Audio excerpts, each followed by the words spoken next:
চার তকবীরের যদি অতিরিক্ত তাকবীর বলা হয় তাহলে নামাজ নষ্ট হবে না, সিজদায়ে সাহু দিতে হবে না, যেহেতু জানাজার নামাজে সিজদা নেই।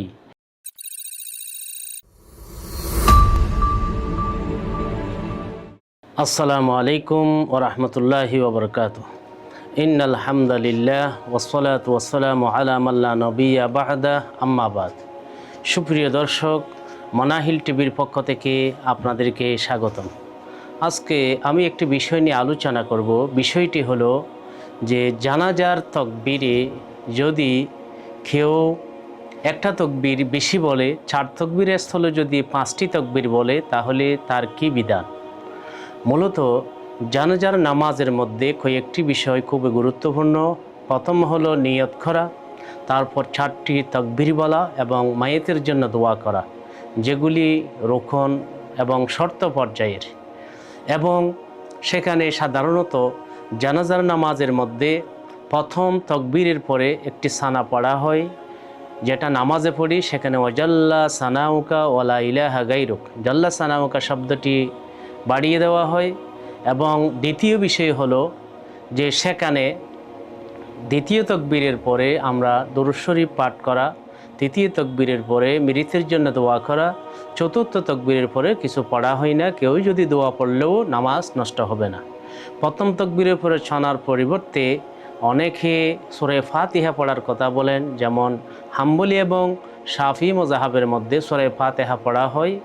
আসলে সেটা পড়লে সানা হিসাবে হানাফি মাযহাবে পড়ার সুযোগ রয়েছে, না হলে সানায় পড়বে। এবং চতুর্থ তাকবীরে এখানে কিছু পড়ার প্রয়োজন নেই, কেউ পড়লেও নামাজ নষ্ট হবে না। এবং শাফি এবং হাম্বলি মাযহাবে প্রতিটি তাকবীরের সময় হাত তুলতে হয়, হানাফি এবং মালিকি মাযহাবে প্রতিটি তাকবীরের সময় হাত তুলতে হয় না। এবং পরিশেষে হানাফি এবং শাফি মাযহাবের মধ্যে দুটি সালাম রয়েছে, দুই দিকে সালাম দিতে হয়। হাম্বলি এবং মালিকি মাযহাবে শুধুমাত্র একদিকে সালাম দিলে হয়। বাকি কথা হলো হাম্বলি মাযহাবের মধ্যে রয়েছে 4 থেকে 9টি পর্যন্ত তাকবীর বলার অবকাশ রয়েছে।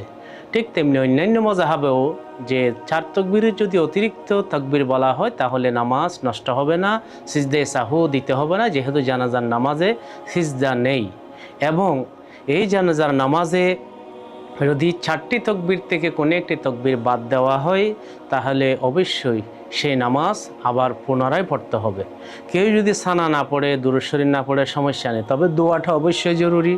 এবং দোয়ার মধ্যে আল্লাহুম্মা গফির লিহাইয়িনা ওয়া মাইয়িতিনা, এটা যদি কেউ নাও জানে সেখানে রব্বানা আতিনা ফিদ দুনিয়া হাসানা পড়তে পারে, অথবা আল্লাহুম্মা গফির লাহু ওয়ারহামহু, এইরকম যে কোনো দোয়া পড়া যেতে পারে।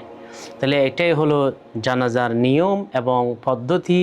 এবং এই জানাজার নামাজে সার কথা হলো তাকবীর 4 থেকে কম করলে নামাজ পুনরায় পড়তে হবে, 4-এর বেশি আদায় করলে তখন নামাজ পুনরায় আদায় করতে হবে না। সুপ্রিয় দর্শক, আপনাদেরকে অসংখ্য ধন্যবাদ।